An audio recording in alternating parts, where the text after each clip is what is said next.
Hello viewers, welcome to PM career guidance. இன்றைய வகுப்புல TNPSC மேக்ஸ்ல ரீசனிங் பார்ட்ல புதிர்கள் அப்படிங்கிற தலைப்புல இருந்து தான் கேள்விகள் பார்க்க போறோம். சோ இந்த புதிர்கள் அப்படிங்கிற தலைப்புல டிஎன்பிஎஸ்சில என்ன மாதிரியான கொஸ்டின்ஸ் எல்லாம் கேட்பாங்க அப்படின்னு பாத்தீங்கன்னா, திசை கணக்குகள் கேட்பாங்க. டைரக்ஷன்ஸ் ரிலேட்டடான கொஸ்டின்ஸ். அடுத்தது ரேங்கிங், தரமறிதல். அதாவது ஒரு பையன் வந்து 13 டாப்ல இருந்து 13வது ரேங்க்ல இருக்கான், பாட்டம்ல இருந்து பார்க்கும்போது 36வது ரேங்க்ல இருக்கான். அப்ப அந்த ஸ்கூல்ல மொத்தமா எவ்வளவு ஸ்டூடெண்ட்ஸ் இருக்காங்க, அந்த மாதிரியான கேள்விகள் கேட்பாங்க. அதுக்கு அடுத்தது ரத்த உறவுகள் தொடர்பான கேள்விகள், பிளட் ரிலேஷன்ஸ்க்கான கொஸ்டின்ஸ் கேட்பாங்க. ஃபைனலா பாத்தீங்க அப்படின்னா சீட்டிங் அரேஞ்ச்மெண்ட் ரிலேட்டடான கொஸ்டின்ஸ். சீட்டிங் அரேஞ்ச்மெண்ட்னா இருக்கை ஏற்பாடுகள் தொடர்பான வினாக்கள் கேட்பாங்க. சோ இந்த 4 விதமான கேள்விகளை தான் இந்த புதிர்கள் அப்படிங்கிற தலைப்புல டிஎன்பிஎஸ்சில ரீசனிங் பார்ட்ல நம்மளுக்கு கேக்குறாங்க. சோ இந்த 4 விதமான தலைப்புகளை எப்படி இந்த மாதிரியான கேள்விகள் வந்தா அது எப்படி எளிதான முறையில கையாளணும் அப்படிங்கறதா இன்றைய வகுப்புல நம்ம பார்க்க போறோம். சோ இந்த 4 வகையான தலைப்புகள்ல இருந்து ஒரு 20 கேள்விகளை இன்றைய வகுப்புல நம்ம பார்க்கலாம். ஃபர்ஸ்ட், திசை கணக்குகள். இந்த திசை கணக்குகள் பாக்குறதுக்கு முன்னாடி ஒரு ஜென்ரலான டேர்ம்ஸ் உங்களுக்கு தெரிஞ்சிருக்கணும். என்ன அப்படின்னா, ஒண்ணும் இல்ல, சின்ன வயசுல நம்ம படிச்ச அதேதான். எது நார்த்து, எது சவுத்து, எது ஈஸ்ட், வெஸ்ட்ன்றது தெரியணும். சோ இப்படி இருக்கு அப்படிங்கும் பொழுது இந்த பகுதி நார்த், இது வந்து சவுத், இது வந்து ஈஸ்ட், இது வந்து வெஸ்ட். ஓகேங்களா? இதுல இன்னொரு முக்கியமான விஷயம் என்னன்னா, நார்த்துக்கும் ஈஸ்டுக்கும் நடுவுல இருக்கக்கூடிய ஆங்கிள் என்ன அப்படின்னு தெரியணும். சோ இந்த ரெண்டுக்கும் இடைப்பட்ட, அதாவது வடக்குக்கும் கிழக்குக்கும் இடைப்பட்ட கோணம் எவ்வளவு அப்படின்னா 90 டிகிரி அப்படிம்பாங்க. ஓகேங்களா? அடுத்தது ஈஸ்ட் சைடுக்கும் சவுத்துக்கும் எவ்வளவு ஆங்கிள் அப்படின்னு பாத்தீங்கன்னா அதுவும் அதே 90 டிகிரி தான். வெஸ்டுக்கும் சவுத்துக்கும் எவ்வளவு ஆங்கிள் அப்படின்னா அதே 90 தான். நார்த் டு வெஸ்ட்னாலும் அதே 90 தான். இதுவே நார்த்ல இருந்து சவுத்துக்கு எவ்வளவு ஆங்கிள் அப்படின்னு கேக்குறாங்க அப்படின்னா, இடைப்பட்ட கோணம், வடக்கிற்கும் தெற்கிற்கும் இடைப்பட்ட கோணம் எவ்வளவு அப்படின்னா 180 டிகிரி. ஏன்னா இங்க இருந்து இது வரைக்கும் ஒரு 90, அதுக்கடுத்து மறுபடியும் ஒரு 90 போது மொத்தமா 180 டிகிரி. ஓகேங்களா? அடுத்தது தெரிஞ்சிருக்க வேண்டியது என்னன்னா, clockwise, anticlockwise அப்படிங்கிறது என்னன்னு தெரிஞ்சிருக்கணும். அதாவது கிளாக் வைஸ் அப்படின்னா கடிகாரம் சுற்றும் திசை அப்படின்னு சொல்லுவாங்க. கடிகாரம் எப்படி சுத்தும்? இப்படி இப்படி ஒரு கிளாக் இருக்கு அப்படின்னா, கடிகாரம் இங்க இருந்து முள்ளானது எப்படி சுத்தும்? இப்படிதான் சுத்திட்டு வரும். ஓகேங்களா? சோ இப்படி சுத்துறதுதான் வந்து கிளாக் வைஸ் அப்படின்னு சொல்லுவாங்க. இதுவே ஆன்டி கிளாக் வைஸ்னு சொல்லுவாங்க. கடிகார திசைக்கு எதிர் திசை அப்படின்னு சொல்லுவாங்க. எதிர் கடிகார திசையை பொறுத்த வரைக்கும் ஆப்போசிட்ல இப்படி சுத்துறதுதான் வந்து ஆன்டி கிளாக் வைஸ். இந்த விஷயங்கள் தெரிஞ்சிருக்கணும். அதுக்கு அடுத்தது, இந்த நார்த்துக்கும் ஈஸ்டுக்கும் இடைப்பட்ட பகுதி என்ன அப்படின்னு பாத்தீங்கன்னா நார்த் ஈஸ்ட் அப்படின்னு சொல்லுவாங்க. ஓகேங்களா? நார்த்துக்கும் ஈஸ்டுக்கும் இடைப்பட்ட பகுதி இது நார்த் ஈஸ்ட். இதுவே நார்த்துக்கும் வெஸ்டுக்கும் இடைப்பட்ட பகுதியை வந்து என்னன்னு சொல்லுவாங்கன்னா நார்த் வெஸ்ட் அப்படின்னு சொல்லுவாங்க. அடுத்தது சவுத்துக்கும் வெஸ்டுக்கும் இடைப்பட்ட பகுதியை சவுத் வெஸ்ட் அப்படின்னு சொல்லுவாங்க. சவுத்துக்கும் ஈஸ்டுக்கும் இடைப்பட்ட பகுதியை சவுத் ஈஸ்ட்னு சொல்லுவாங்க. ஓகேங்களா? சோ இந்த 8 திசைகள் அண்ட் அதற்கான ஆங்கிள், அந்த கோணம், இடைப்பட்ட கோணம் எவ்வளவு, கிளாக் வைஸ்னா என்ன, ஆன்டி கிளாக் வைஸ் அப்படின்னா என்னன்னு தெரிஞ்சாலே உங்களால எளிதாக இந்த பகுதியை வந்து கையாள முடியும். இதுல இன்னொரு விஷயம், நார்த் ஈஸ்டுக்கும் எவ்வளவு ஆங்கிள் அப்படின்னு கேக்குறாங்கன்னா 45 டிகிரி. ஏன்னா நார்த்துக்கும் ஈஸ்டுக்கும் 90 டிகிரினா அதுல பாதியில இருக்கக்கூடியதான் இந்த நார்த் ஈஸ்ட், சென்டரா போறதுதான். சோ அப்ப அதற்கு 45 டிகிரி கோணமானது இருக்கும். ஓகேங்களா? சோ இப்ப முதல் கணக்கு பார்க்கலாம். A man is facing south. He turns 135 degree in the anti-clockwise direction, then 180 degree in the clockwise direction. Which direction is he facing now? அப்படின்னு கொடுத்திருக்காங்க. அதாவது ஒரு நபரானவர் என்ன பண்றாருன்னா தெற்கு நோக்கி நிற்கிறார் அப்படின்றாங்க. இதற்கு ஃபர்ஸ்ட் நீங்க இந்த நார்த் சவுத் அந்த வரைபடத்தை போட்டுக்கோங்க, அப்பதான் எளிமையா இருக்கு. ஓகேங்களா? சோ இப்போ இந்த நபர் என்ன பண்றாருன்னா இப்படி தெற்கு நோக்கி நிற்கிறார், சவுத்த நோக்கி நிற்கிறார் அப்படின்ட்டாங்க. சோ இப்ப என்ன பண்றாரு அவரு 135 டிகிரி கடிகார திசைக்கு எதிர் திசையில திரும்புறாரு. கடிகார திசைனா இப்படி சுத்தி வருது, அப்ப எதிர் திசைனா இப்படி. அப்போ இங்க இருந்து ஒரு 135 டிகிரினா இங்க இருந்து இது வரைக்கும் போகும்போது ஒரு 90 டிகிரி போயிடும். அதுக்கப்புறம் ஒரு 45 டிகிரி. அப்ப கரெக்டா இந்த சென்டருக்கு போறாரு. ஓகேங்களா? சோ அப்ப சவுத் நோக்கி நிக்கிறாரு, அப்ப சவுத்ல இருந்து ஒரு 135 டிகிரி கடிகார திசைக்கு எதிர் திசையில திரும்பிட்டார். ஓகேங்களா? இப்ப என்ன பண்றாரு அப்படின்னா, இப்போ எந்த டைரக்ஷனை ஃபேஸ் பண்ணிட்டு இருக்காருன்னா நார்த் ஈஸ்ட ஃபேஸ் பண்ணிட்டு இருக்காரு. ஏன்னா நார்த்துக்கும் ஈஸ்டுக்கும் நடுவுல தானே இருக்கு இந்த லைன். சோ அப்ப நார்த் ஈஸ்ட ஃபேஸ் பண்ணிக்கிட்டு இருக்காரு. இப்போ பிறகு அவர் 180 டிகிரி கடிகார திசையில் திரும்புகிறார். அதாவது இப்போ இந்த டைரக்ஷன்ல பாத்துட்டு இருக்காரு. இங்க இருந்து என்ன பண்றாருன்னா கடிகார திசையில ஒரு 180 டிகிரி திரும்புகிறார் அப்படின்றாங்க. கடிகார திசையில 180 டிகிரினா ஜஸ்ட் இதுக்கு அப்படியே ஆப்போசிட்ல வரும். ஓகேங்களா? சோ அப்ப இந்த டைரக்ஷன் அப்ப இப்படி திரும்புறாரு. ஏன்னா இங்க இருந்து ஒரு 45 டிகிரி, இங்க ஒரு 90 டிகிரி, அடுத்தது இந்த பாயிண்ட்ல இருந்து இது வரைக்கும் ஒரு 45 டிகிரி அப்படிங்கும் பொழுது கரெக்டா அவரு இந்த டைரக்ஷனை பார்த்து நிப்பார். ஓகேங்களா? சோ இப்போ இந்த டைரக்ஷன்ங்கிறது என்னது? South west.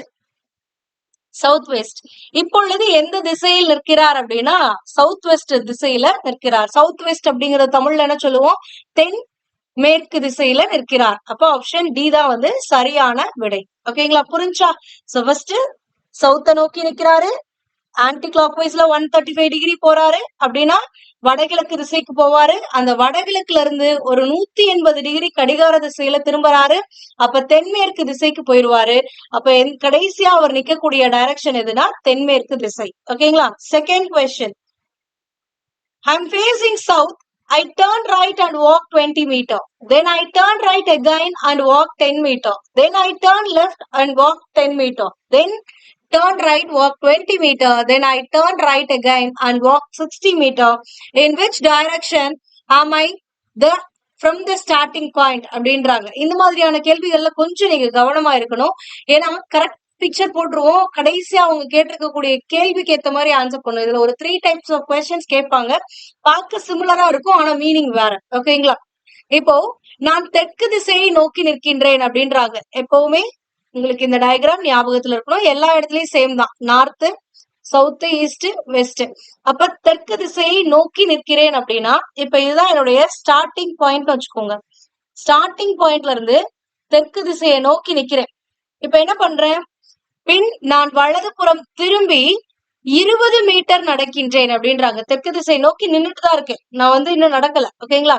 சோ இப்படி இந்த டைரக்ஷனை பார்த்து நின்னுட்டு இப்ப நீங்க தெற்கு திசையை பார்த்து நிற்கும் பொழுது உங்களுடைய வலது புறம் அப்படிங்கிறது ரைட் சைடுங்கிறது இது ரைட் சைடா இருக்கும், இது வந்து லெஃப்ட் சைடா இருக்கும். ஏன்னா ஜஸ்ட் நீங்க இந்த பாயிண்ட்ல சென்டர் பாயிண்ட்ல நிக்கிறதா இமேஜின் பண்ணிக்கோங்க. சென்டர் பாயிண்ட்ல இருந்து சவுத்த பாக்குறீங்க அப்படின்னா உங்களுடைய லெஃப்ட் இந்த சைடு இருக்கும், ரைட் இந்த சைடு இருக்கும். ஓகேங்களா? லெஃப்ட்னா இடதுபுறம், ரைட்னா வலதுபுறம். சோ இந்த கேஸ்ல என்ன கொடுத்திருக்காங்க அப்படின்னா பின் நான் வலதுபுறம் திரும்பி 20 மீட்டர் நடக்கின்றேன் அப்படின்றாங்க. அப்ப சவுத்த பாத்துட்டு இருக்க நானு வலதுபுறம் திரும்புறேன். வலதுபுறம்னா என்னுடைய சவுத்துல பாத்துட்டு இருக்கும்போது வலதுபுறம் எது? என்னுடைய வெஸ்ட் டைரக்ஷன். அப்ப இதுதான் ஸ்டார்டிங் பாயிண்ட். அப்ப ஸ்டார்டிங் பாயிண்ட்ல இருந்து நான் என்ன பண்றேன்னா என்னுடைய லெஃப்ட் எடுக்கிறேன். இப்படி பாத்துட்டு இருக்கும் பொழுது என்னுடைய லெஃப்ட் வந்து மேற்கு சைடு. அப்ப மேற்கு பக்கம் திரும்பி ஒரு எவ்வளவு தூரம் நடக்கிறேன்? 20 மீட்டர் ஆனது தூரம் நடக்கின்றேன். இந்த போற டைரக்ஷனையும் மென்ஷன் பண்ணிக்கிட்டே இருங்க. ஓகேங்களா? இந்த மாதிரி ஆரோ போட்டுட்டே இருங்க. 20 மீட்டர் நடக்கிறேன். அதுக்கடுத்து என்ன ஆகுது? நான் மறுபடியும் வலதுபுறம் திரும்பி 10 மீட்டர் நடக்கின்றேன் அப்படின்றாங்க. சோ நான் இப்ப மேற்கு திசையை நோக்கி நடந்துட்டு இருக்கேன். நடக்கும்போது ஒரு 20 மீட்டர் நடந்துட்டேன்.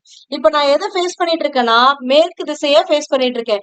மேற்கு திசையை நீங்க ஃபேஸ் பண்ணும்பொழுது நார்த்ங்கிறது உங்களுடைய ரைட் சைடா இருக்கும், சவுத்ங்கிறது உங்களுடைய லெஃப்ட் சைடா இருக்கும். ஜஸ்ட் இமேஜின் பண்ணி பாருங்க. இந்த சென்டர் பாயிண்ட்ல இருந்து நீங்க மேற்கு திசையை நோக்கி நிற்கும் பொழுது உங்களுடைய ரைட் சைடுங்கிறது நார்த் சைடு காட்டும், உங்களுடைய லெஃப்ட் சைடுங்கிறது சவுத்துல காட்டும். அப்போ இங்க இருந்து நான் என்ன பண்றேன்? வலதுபுறம் திரும்புகிறேன். வலதுபுறம்னா ரைட் சைடு. அப்ப இங்க இருந்து ரைட் சைடு திரும்பி ஒரு 10 மீட்டர் மட்டும் நடக்கிறேன். ஓகேங்களா? இப்பயும் அந்த ஆரோ போடுங்க. இப்போ வந்து நார்த்த ஃபேஸ் பண்ணி போயிட்டு இருக்கேன். ஓகேங்களா? சோ இங்க இருந்து மேற்கு திசை நோக்கி போயிட்டு இருக்கும் போது ரைட் எடுத்தேன் அப்படின்னா நான் நார்த்த நோக்கி போறேன். நார்த்த நோக்கி ஒரு 10 மீட்டர் நடக்கிறேன்.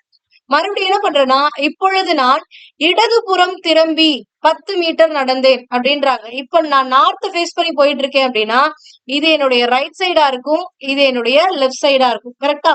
நீங்க நார்த் ஃபேஸ் பண்ணி நின்றுட்டு இருக்கும் போது ஈஸ்ட் டைரக்ஷன் அப்படிங்கிறது வந்து உங்களுடைய ரைட் சைடா இருக்கும், வெஸ்ட் டைரக்ஷன்ங்கிறது லெஃப்ட் சைடா இருக்கும். இங்க என்ன கொடுத்திருக்காங்க? இடதுபுறம். இடதுபுறம்னா லெஃப்ட் சைடு. அப்ப லெஃப்ட் சைடு திரும்பி ஒரு 10 மீட்டர் என்ன பண்றேன் அப்படின்னா நடக்கிறேன் அப்படின்ட்டாங்க. இப்ப 10 மீட்டர் போட்டீங்களா? இப்ப அடுத்து என்ன ஆகுது அப்படின்னு பாத்தீங்கன்னா, மறுபடியும் வலதுபுறம் திரும்பி 20 மீட்டர் நடந்தேன் அப்படின்றாங்க. மறுபடியும் வலதுபுறம் அப்படின்னா நான் மேற்கு நோக்கி போயிட்டு இருக்கேன். மேற்கு நோக்கி போயிட்டு இருக்கும் பொழுது என்னுடைய வலதுபுறம் ரைட் ஹேண்ட் சைடுனா மேல நார்த் சைடு தான். அப்ப மறுபடியும் நார்த் சைடு ஒரு 20 மீட்டர் நடக்கிறேன். ஓகேங்களா? இப்ப என்ன பண்றேன்னா, இப்பொழுது வலதுபுறம் திரும்பி 60 மீட்டர் நடக்கிறேன். ஃபைனலா என்ன பண்றேன்னா, இப்போ நார்த் நோக்கி போயிட்டு இருக்கேன். நார்த் நோக்கி ஒரு 20 மீட்டர் போனதுக்கு அப்புறம் மறுபடியும் வலதுபுறம்னா ரைட் எடுக்கணும். அப்ப நார்த் நோக்கி போயிட்டு இருக்கும்போது நம்மளுடைய ரைட் சைடுங்கிறது இது ஈஸ்ட் சைடு. அப்ப ஈஸ்ட நோக்கி ஒரு 60 மீட்டர் தூரம் நான் கடக்கின்றேன். இப்பொழுது நான் ஆரம்ப புள்ளியிலிருந்து எந்த திசையில் இருக்கின்றேன் அப்படின்னு சொல்லி கேக்குறாங்க. இப்ப இந்த கேள்வியில நீங்க பாருங்க, இது ப்ரொஜெக்ட் பண்ணி பார்க்கணும். ஓகேங்களா? சோ இது 10 மீட்டர் அப்படின்னா இந்த தூரமும் என்னன்னா 10 மீட்டர் தான். இது 20 மீட்டரா இந்த பாயிண்ட்ல இருந்து இது வரைக்கும். அப்ப அதை அப்படியே ப்ரொஜெக்ட் பண்ணீங்கன்னா இது 20 மீட்டர். ஓகேங்களா? சோ அப்ப இந்த பகுதியில இருந்து இந்த சென்டர் பாயிண்ட் ஸ்டார்டிங் பாயிண்ட்க்கு நேரா இருக்கிற வரைக்கும் பாத்தீங்கன்னா 30 மீட்டர் கடந்திருக்கும். ஆனா கடைசியா நம்ம கடந்தது 60. அப்ப மீதி 30 இந்த ஆண்டு கடந்திருக்கோம்னு அர்த்தம். ஓகேங்களா? சோ அப்ப ஸ்டார்டிங் பாயிண்ட் இங்க இருக்கு, எண்டிங் பாயிண்ட் இங்க இருக்கு. இப்ப அவங்க கேக்குறது ஸ்டார்டிங் பாயிண்ட்ல இருந்து ஆரம்ப புள்ளியில் இருந்து, ஆரம்ப புள்ளிங்கிறது இது, ஆரம்ப புள்ளியிலிருந்து நான் எந்த திசையில நிக்கிறேன் அப்படின்னா ஃபைனலா நிக்கிறது. சோ இப்படி ஒரு லைன் டிரா பண்ணுங்க. ஆரம்ப புள்ளியில இது நார்த்து, இது சவுத்து, இது ஈஸ்ட், இது வெஸ்டா. சோ அப்ப ஆரம்ப புள்ளியில இருந்து நான் நிக்கிற டைரக்ஷன் எது? North east. நார்த்துக்கும் ஈஸ்டுக்கும் இடைப்பட்ட திசையில தான் இந்த முடிவு புள்ளியானது இருக்கு. அப்ப நார்த் ஈஸ்ட்ல இருக்கேன் அப்படின்னு அர்த்தம். நார்த் ஈஸ்ட்னா தமிழ்ல என்னது? வடகிழக்குல இருக்கேன். அப்ப ஆன்சர் என்னன்னா வடகிழக்கு. புரியுதுங்களா? சோ இதுவே வந்துட்டு சம்டைம்ஸ் என்ன பண்ணுவாங்கன்னா, நான் இப்போ இருக்கக்கூடிய டைரக்ஷன், அதாவது இப்ப இருக்கக்கூடிய டைரக்ஷன்ல இருந்து ஆரம்ப புள்ளி எந்த திசையில இருக்கு அப்படின்னு சொல்லி கேட்பாங்க. அப்போ இப்ப இருக்கக்கூடிய டைரக்ஷன்னா இங்க இந்த பகுதியில இருந்து ஆரம்ப புள்ளி எங்க இருக்கு அப்படின்னா இது சவுத், இது வெஸ்ட்.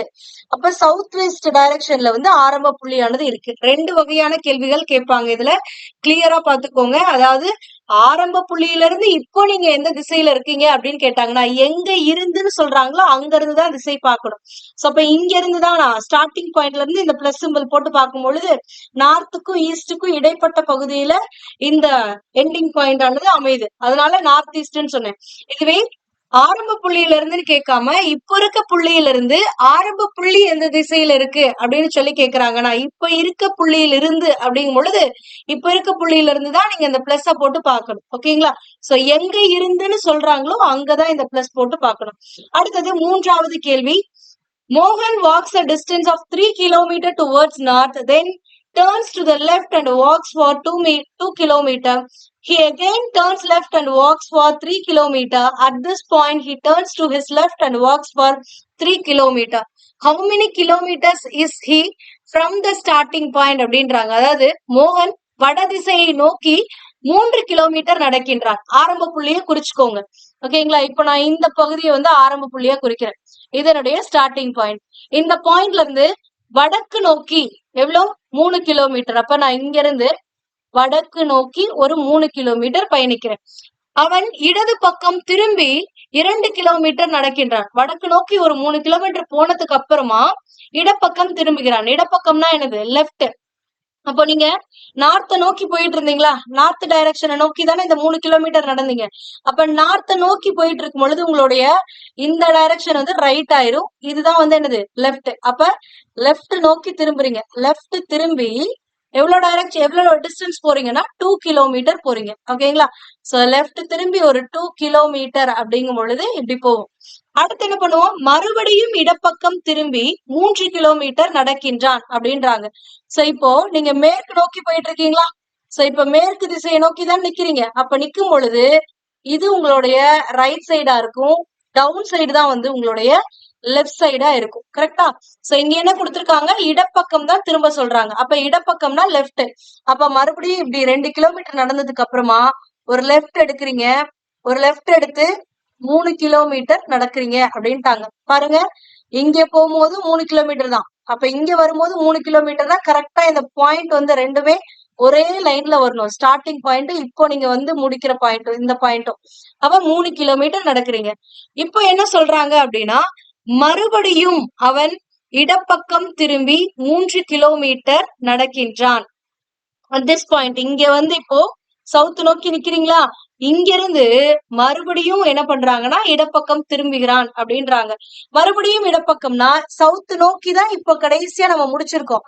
அப்போ இப்படி நிக்கும் பொழுது இது என்னுடைய லெஃப்ட் சைடா இருக்கும், இது என்னுடைய ரைட் சைடா இருக்கும். அதாவது மேற்கு திசை என்னுடைய ரைட் சைடா இருக்கும், கிழக்கு திசை என்னுடைய லெஃப்ட் சைடா இருக்கும். எப்போ நான் லெஃப்ட் சைடு நோக்கி சாரி சவுத்த நோக்கி இருக்கும்போது. ஆனா இங்க இடப்பக்கம் தான் திரும்ப சொல்றாங்க. அப்ப லெஃப்ட் எடுக்கிறேன். லெஃப்ட் எடுத்து இப்போ எவ்வளவு நடக்கிறேன் அப்படின்னா 3 கிலோமீட்டர்ஸ் நடக்கிறேன். அப்ப லெஃப்ட்னா இந்த டைரக்ஷனு. அப்ப லெஃப்ட் எடுத்து ஒரு 3 கிலோமீட்டர்ஸ் நடக்கிறேன். ஓகேங்களா? சோ இப்ப ப்ளூ கலர்ல டிராப் பண்ணது 3 கிலோமீட்டர். இப்போ என்னன்னா இந்த பாயிண்ட்டுக்கு இந்த பாயிண்ட்டுக்கு இடைப்பட்ட டிஸ்டன்ஸ் எவ்வளவு 2 கிலோமீட்டரா, அதை அப்படியே இங்க ப்ரொஜெக்ட் பண்ணீங்கன்னா இங்கேயும் 2 கிலோமீட்டர். ஒருவேளை நீங்க லெஃப்ட் எடுத்து 2 கிலோமீட்டர் நடந்தீங்கன்னா ஸ்டார்டிங் பாயிண்ட்டுக்கு வந்திருப்பீங்க. ஆனா 3 கிலோமீட்டர் நடந்ததுனால ஸ்டார்டிங் பாயிண்ட்ல இருந்து ஒரு 1 கிலோமீட்டர் தள்ளி போய் தான் முடிக்கிறீங்க அப்படின்னு அர்த்தம். இப்ப அவங்க என்ன கேக்குறாங்கன்னா, தற்பொழுது அவன் ஆரம்ப புள்ளியிலிருந்து எவ்வளவு கிலோமீட்டர் தூரம் உள்ளான் அப்படின்னு பாத்தீங்கன்னா, இந்த பாயிண்ட்ல இருந்து இவ்வளவு டிஸ்டன்ஸ் அப்படிங்கும் போது இது எவ்வளவு 1 கிலோமீட்டர். அப்போ 1 கிலோமீட்டர்ங்கிறதா சரியான விடை. புரியுதுங்களா? Next question. கவின் 40 மீட்டர் வடக்கு நோக்கி நடக்கிறான். அவன் இடது புறமாக திரும்பி 20 மீட்டர் நடக்கிறான். மறுபடியும் அவன் இடதுபுறம் திரும்பி 40 மீட்டர் நடக்கிறான். அப்படியானால் அவன் ஆரம்ப புள்ளியிலிருந்து எந்த திசையில் எவ்வளவு தூரம் சென்றிருப்பான் அப்படின்னு சொல்றாங்க. சோ ஆரம்ப புள்ளியை குறிச்சுக்கோங்க. இது ஸ்டார்டிங் பாயிண்ட். ஸ்டார்டிங் பாயிண்ட்ல இருந்து வடக்கு நோக்கி தான் 40 மீட்டர் நடக்கிறான். அப்ப வடக்கு நோக்கி அப்படின்னா மேல இப்படி போட்டுக்கோங்க. வடக்கு நோக்கி 40 மீட்டர் நடக்கிறான். இப்ப நடந்து வடக்கு நோக்கி நடக்கும் பொழுது இந்த டைரக்ஷன் உங்களுடைய ரைட் சைடு ஆயிடும், இது வந்து லெஃப்ட் சைடு ஆயிடும். இப்ப என்ன பண்றான், அவன் இடது புறமாக திரும்பி 20 மீட்டர் நடக்கிறான். அப்ப நான் 40 மீட்டர் நடக்கிறேன். இப்ப நான் நார்த்த ஃபேஸ் பண்ணி நிக்கிறேன். அங்க இருந்து ஒரு லெஃப்ட் எடுக்கிறேன் அப்படின்னா இப்படி மேற்கு நோக்கி போகணும். மேற்கு நோக்கி நான் எவ்வளவு போறேன் அப்படின்னா 20 மீட்டர் வந்து நான் நடக்கிறேன். 20 மீட்டர் நடந்துட்டு மறுபடியும் அவன் இடது புறம் திரும்புகிறான். மறுபடியும் ஒரு லெஃப்ட் எடுக்கிறான்.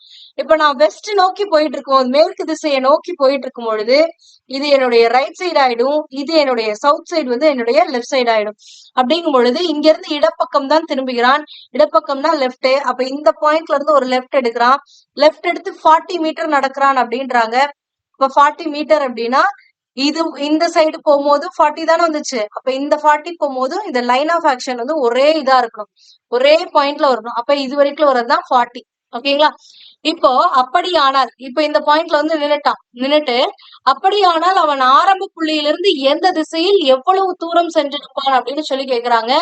இப்ப அவனுடைய எண்டிங் பாயிண்ட் வந்து இது. ஓகேங்களா? இங்க என்ன சொல்லியிருக்காங்க, ஆரம்ப புள்ளியிலிருந்து எந்த புள்ளியில இருந்துன்னு சொல்றாங்களோ அங்கதான் பிளஸ் சிம்பிள் போடணும். இப்ப இங்க பிளஸ் சிம்பிள் போட்டுட்டு ஆரம்ப புள்ளி நார்த், இது வெஸ்ட், இது சவுத்தா. அப்ப ஆரம்ப புள்ளியில இருந்து இப்ப எண்டிங் பாயிண்ட் எந்த டைரக்ஷன்ல இருக்கு, வெஸ்ட் சைட்ல இருக்கா. அப்ப மேற்கு திசையில இருக்கான். மேற்கு திசையில எவ்வளவு தூரத்துல இருக்கான் அப்படின்னு பாத்தீங்கன்னா இந்த பாயிண்ட்ல இருந்து இது வரைக்கும் இருக்கக்கூடிய டிஸ்டன்ஸ் என்னன்னு தெரியணும். இதுதானே இது. இந்த 20 மீட்டர் அப்படியே ப்ரொஜெக்ட் பண்ணா இங்க வருமா? அப்ப 20 மீட்டர் மேற்கு திசையில இருக்கான் அப்படின்னு அர்த்தம். ஓகேங்களா? அப்ப ஆன்சர் எது? ஆப்ஷன் பி, 20 மீட்டர் மேற்கு திசை அப்படின்னு அர்த்தம். ஓகேங்களா? இதுவே எண்டிங் பாயிண்ட்ல இருந்து ஆரம்ப புள்ளி எவ்வளவு தொலைவுல இருக்கு அப்படின்னு கேட்டா அதே 20 மீட்டர் தான். ஆனா எந்த திசையில இருக்கு அப்படின்னு கேட்டா கிழக்கு திசைன்னு அர்த்தம். அதாவது எண்டிங் பாயிண்ட்ல இருந்து முடிவு புள்ளியில இருந்து ஆரம்ப புள்ளி எந்த திசையில இருக்கு அப்படின்னு சொல்லி கேட்டிருக்காங்க அப்படின்னா அப்போ நீங்க இந்த இடத்துல பிளஸ் சிம்பிள் போடணும். அப்ப இது கிழக்கு, இது தெற்கு. அப்படிங்கும்போது கிழக்கு நோக்கி 20 மீட்டர் தொலைவுல ஸ்டார்டிங் பாயிண்ட் ஆனது இருக்கு அப்படின்னு அர்த்தம். அப்ப எந்த புள்ளியில இருந்து கேக்குறாங்கிறது இம்பார்ட்டன்ட். கடைசியா டைரக்ஷன்ல 5வது கொஸ்டின் என்ன அப்படின்னு பாத்தீங்கன்னா, இனியா தன் வீட்டிலிருந்து வடக்கு நோக்கி புறப்பட்டாள். இனியாவுடைய வீடு இங்க இருக்குன்னு வச்சுக்கோங்களேன். இனியா தன்னுடைய வீட்டுல இருந்து வடக்கு நோக்கி புறப்படுறான். புறப்பட்டு 8 கிலோமீட்டர் நடந்த பிறகு அவள் இடதுபுறம் திரும்புகிறாள். அப்போ அவளுடைய வீட்டுல இருந்து நார்த் டைரக்ஷன் நோக்கி போறா. இந்த நார்த் டைரக்ஷன்ல ஒரு 8 கிலோமீட்டர் நடந்துட்டான். நடந்துட்டு அவ என்ன பண்றா, இடதுபுறம் திரும்புகிறா, லெஃப்ட் சைடு எடுக்கிறா. லெப்ட்னா நீங்க நார்த்த நோக்கி இப்படி மேல நோக்கி போயிட்டு இருக்கும்போது இது உங்களுடைய ரைட் சைடா இருக்கும், இது உங்களுடைய லெஃப்ட் சைடா இருக்கும். அப்ப லெஃப்ட்னா மேற்கு நோக்கி திரும்புறது. அப்ப மேற்கு நோக்கி திரும்பி இப்ப எவ்வளவு போறா? 6 கிலோமீட்டர் கடந்து விட்டாள். அப்ப இங்க இருந்து ஒரு 6 கிலோமீட்டர் போறான். அதாவது இந்த பாயிண்ட்ல இருந்து ஒரு 6 கிலோமீட்டர் இந்த லெஃப்ட் எடுத்து ஒரு 6 கிலோமீட்டர் போயிட்டான். போனதுக்கு அப்புறம் அவள் வீட்டிலிருந்து தற்போது உள்ள இடத்திற்கான குறுகிய தூரம் என்ன அப்படின்னு சொல்லி கேக்குறாங்க. சோ அவளுடைய வீடு இங்க இருக்கு, அவ முடிச்ச பாயிண்ட் இது. ஓகேங்களா? இப்போ அவளுடைய வீட்ல இருந்து இந்த எண்டிங் பாயிண்ட்டுக்கான ஷார்ட் டிஸ்டன்ஸ் என்ன, ஷார்டஸ்ட் டிஸ்டன்ஸ் என்ன அப்படின்னு சொல்லி கேக்குறாங்க. இந்த மாதிரி கேள்விகள் கேக்குறாங்க அப்படின்னா நீங்க கேர்ஃபுல்லா இருக்கணும். ஏன்னா ஷார்டஸ்ட் டிஸ்டன்ஸ்ங்கிறது எது? இதுதான் ஷார்டஸ்ட் டிஸ்டன்ஸ். இப்போ ப்ளூ கலர்ல லைன் டிரா பண்ற பாருங்க, இதுதான் ஷார்டஸ்ட் டிஸ்டன்ஸ். ஏன்னா இப்படி போனா இப்படி போய் இப்படி போனா சுத்தி போறது. அப்ப ஷார்ட்டா போனா இப்படி கிராஸா போகணும். ஓகேங்களா? அப்ப இந்த ஷார்டஸ்ட் டிஸ்டன்ஸ் என்ன அப்படின்னு சொல்லி கேக்குறாங்க. இதுக்கு நம்ம என்ன பயன்படுத்தணும் அப்படின்னா பித்தாகரஸ் தியரத்தை பயன்படுத்த வேண்டும். ஓகேங்களா? இது 8, இது 6, இது என்ன அப்படின்னு கேக்குறாங்க. அப்ப L squared equal to 8 square plus 6 ஸ்கொயரா? ஏன்னா இந்த ஹைப்போட்டனஸ வந்து ஸ்கொயர் பண்ணா இந்த அடுத்துள்ள பக்கங்களுடைய ஸ்கொயருக்கு ஈக்குவல். அப்ப 8 ஸ்கொயர் பிளஸ் 6 ஸ்கொயரா? அப்ப L squared equal to 8 square என்னது 64 பிளஸ் 6 ஸ்கொயர் என்னது 36. அப்ப L squared equal to 64 plus 36 எவ்வளவு 100.